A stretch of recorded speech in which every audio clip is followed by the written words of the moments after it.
Bonjour à tous, je suis Elena Pissic, ingénieure de recherche sur le plateau technique de Saumur, et aujourd'hui je vais vous présenter une étude de terrain qui s'intitule « Un suivi de jeunes cavaliers en formation professionnelle ».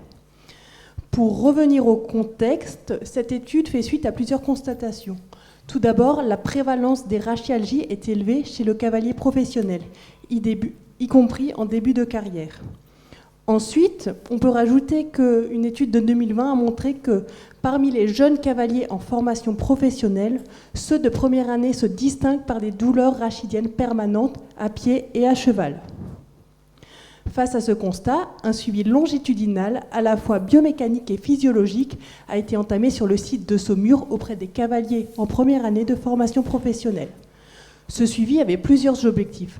Tout d'abord, recueillir des informations objectives sur cette population et plus particulièrement concernant leur fonctionnement à cheval, mais aussi le phénotype de composition corporelle.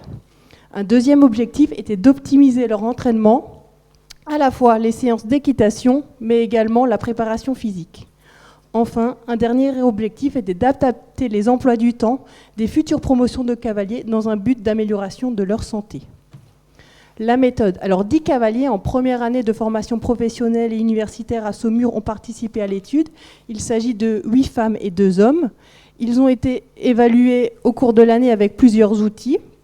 Pour le fonctionnement à cheval, ils ont été mesurés avec l'outil Mazarin à raison de 4 sessions de mesure espacées de 3 mois sur un protocole standardisé aux 3 allures, pas, trot et galop.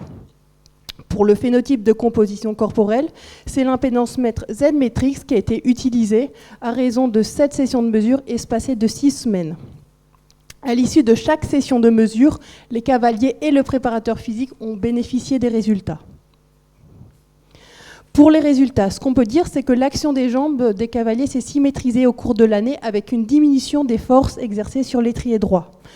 On note également une amélioration de la stabilité du dos dans les axes antéro-postérieur et latéral, ainsi qu'une diminution de l'inclinaison du bas du dos, l'inclinaison droite-gauche.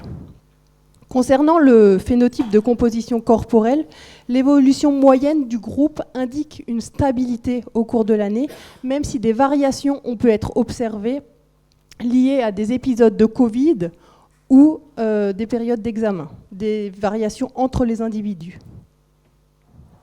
Alors, ce qu'il faut retenir de cette étude, c'est que l'évolution du fonctionnement à cheval a pu être obtenue grâce à l'enseignement technique et la préparation physique qui a pu être individualisée.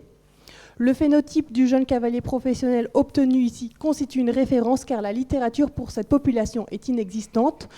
On peut cependant se questionner concernant les variations. On peut questionner notamment l'hygiène et le rythme de vie de certains cavaliers. Finalement, ce suivi apporte des informations pour la gestion des emplois du temps afin de mieux prendre en compte l'intensité des modules et les cavaliers devraient essayer d'individualiser au mieux leur rythme de vie, formation personnelle. Merci pour votre attention.